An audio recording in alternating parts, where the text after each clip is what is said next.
जय माता दी। डिप्रेशन आज के समय में लगभग हर तीसरे चौथे व्यक्ति को हो सकता है।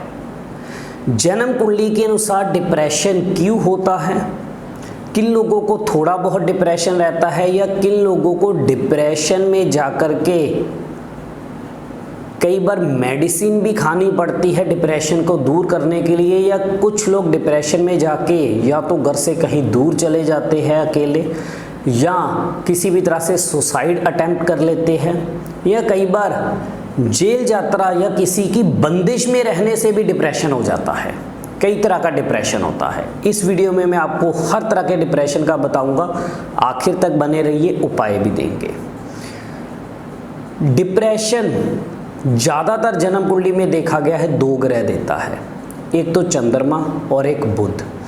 अब ये दो ग्रह किन दूसरे ग्रहों से मिलने के कारण डिप्रेशन देते हैं, क्योंकि अकेला चंद्रमा अगर बैठा हो ठीक पोजीशन में तो डिप्रेशन नहीं देगा, लेकिन अगर यही चंद्रमा पापी ग्रहों के साथ जाकर के बैठ जाए और खराब घरों में जाकर के बैठ जाए तो ऐसे में हर समय अकेलापन लगना। अगर शनि के साथ जाकर के बैठ जाएगा तो ऐसे लोग खुद ही नेगेटिव सोच के खुद ही डिप्रेस होते रहते हैं। उन लोगों को यही लगता है कि दूसरे उनके आसपास के लोग, उनके घरों के लोग उनके बारे में अच्छा नहीं सोचते, या उनके बारे में नेगेटिव विचार रखते हैं, या उनका अच्छा ना सोचने के कारण खुद ही अपने मन के अंदर ऐसे ख्यालात बना लेते हैं जिसके कारण वो खुद ही डिप्रेस रहते हैं। ये होता है खराब केतु वाला डिप्रेशन। जब शनि चंद्रमा मिलते हैं तो खराब केतु बनता है। अब आगे राहु और चंद्रमा का मेल। राहु और चंद्रमा के मिलने से तो वैसे ही बुध खराब हो जाता है। अगर ये मेल कहीं खराब घर में जाकर के बैठ गया, राहु चंद्रमा का मेल, और बुध भी खराब घरों के अंदर हुआ, तो ऐसे में कई बार इंसान डिप्रेशन में जाकर के या तो घर छोड़ के चला जाता है, या कई बार ये जेल यात्रा भी करवा देता है।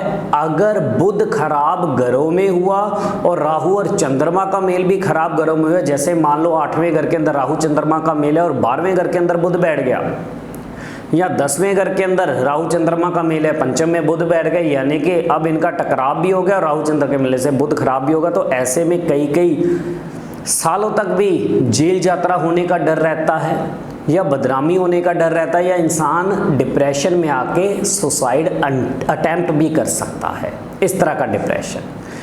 अब आगे होता है राहु और बुध वाला डिप्रेशन।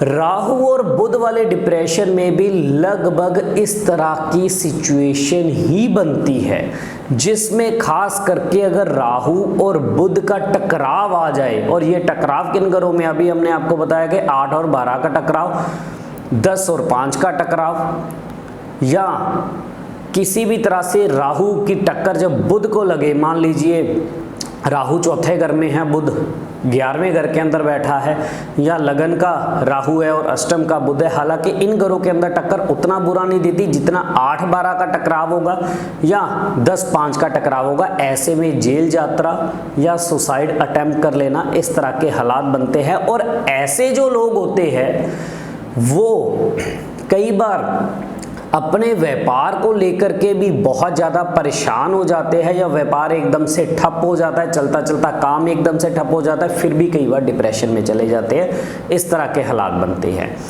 कई लोग आपने देखा होगा कि हमारे आसपास रहते हैं, लेकिन कई लोगों का उन्होंने पैसा देना होता है या बहुत बुरे फंस जाते हैं, उसमें आकर के डिप्रेशन में जाके सुसाइड करते हैं या भाग जाते हैं। ये वाले वो लोग होते हैं जो मैंने आपको पहले लो बताया था कि राहु और चंद्रमा का मेल हो और बुध को टक्कर मार रहा हो, यानी राहु और चंद्रमा रुपया, पैसा, प्रॉपर्टी, जायदाद, और बुध हमारा व्यापार। इधर व्यापार के अंदर जैसे ही घाटा हुआ, इधर लोन पे लोन चढ़ता चला गया, और पैसे की कमी और देनदारी के कारण इंसान लोग घरों से भाग जाते हैं, और उसके बाद या तो डिप्रेशन में चले जाते हैं, या अगर घर से नहीं भागते तो अपने आप को कुछ करने की कोशिश करते हैं, या सुसाइड अटेम्प्ट करते हैं, या कर ही लेते हैं। ये सारे खराब हालात इन हिस्सों में बनते हैं। लेकिन अब आकर के छोटा मोटा डिप्रेशन होता है जिसमें उदास रहना, अकेलापन रहना, डिप्रेस रहना, ये सारे खराबला तब बनते हैं जब बुध अच्छी अवस्था में जन्म कुंडली में जरूर हो लेकिन चंद्रमा अकेला खराब हो। वहाँ पे इंसान छोटा मोटा डिप्रेशन में जाता है या इस तरह की कमियां देखने को मिलती है। अब आगे जाकर के चौथे घर के बुध के डिप्रेशन का बताऊंगा। चौथे घर में बैठा हुआ बुध चंद्रमा के घर में बाकी सब हिस्सों के अंदर अच्छा फल देता है। अगर कहीं बृहस्पति साथ जाकर के बैठ जाए तो राजयोग देगा, चंद्रमा बुध साथ में जाकर के बैठ जाए तब भी राजयोग देते हैं, सूर्य बुध बैठ जाए तब भी विदेश यात्रा के अंदर तरक्की देते हैं और जीवन में खूब रुपया पैसा सुख समृद्धि देते हैं। लेकिन अगर कहीं यहाँ बैठा हुआ बुध खराब हो गया और अकेला बैठा हुआ या शुक्र के साथ बैठ गया और बुध की महादशा या अंतरदशा आ गई तो उन हिस्सों के अंदर ये इंसान के मन को कमजोर करते हैं। मन चौथा घर है, चंद्रमा का है, जिसके कारण मन में मुसीबतों से लड़ने की ताकत नहीं होती, इंसान डिप्रेशन के अंदर चला जाता है, कई बार सुसाइड करने की कोशिश करता है। अब इन हिस्सों में उपाय क्या करने चाहिए? इन सारी सिचुएशन के अंदर कोई भी सिचुएशन बन रही है, सबसे पहले तो आपके घर में जितना भी कबाड़ है उसको बाहर निकाल दो। खराब बिजली का सामान, जंगल लगा हुआ, ये सारी चीजें, ऐसे लोगों को हरा काला नीला रंग ये पहनना बिल्कुल छोड़ देना चाहिए। बुजुर्गों का माँ मासी नानी दादी इनका आशीर्वाद लेना बहुत जरूरी है और हर रोज कुत्तों और कौवों की सेवा करनी जरूरी है। घर में तुलसी, मनी प्लांट, रबर प्लांट ये चीजें घर में नहीं लगाने, चौड़े पत्तों वाले पौधे नहीं लगाने, ढोलक तबला गिटार सितार ये भी घर में नहीं रखना और घर के मंदिर में शंख भी नहीं रखना। और साथ ही ऐसे लोगों को हो सके तो 96 दिनों के लिए नाक छेदन करवा के चांदी या सोना जरूर पहनिए। बीच में से अगर आप नाक छेदन करवा के चांदी या सोना पहनते हो कम से कम 96 दिनों के लिए तो बहुत अच्छे लाभ आपको मिलेंगे।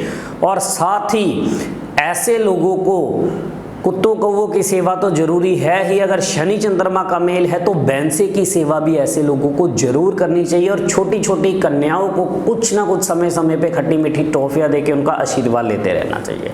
मात्र ये उपाय करो, बहुत अच्छे रिजल्ट मिलेंगे। और भी विषयों पे आपके साथ जुड़े रहेंगे, इजाजत दीजिए।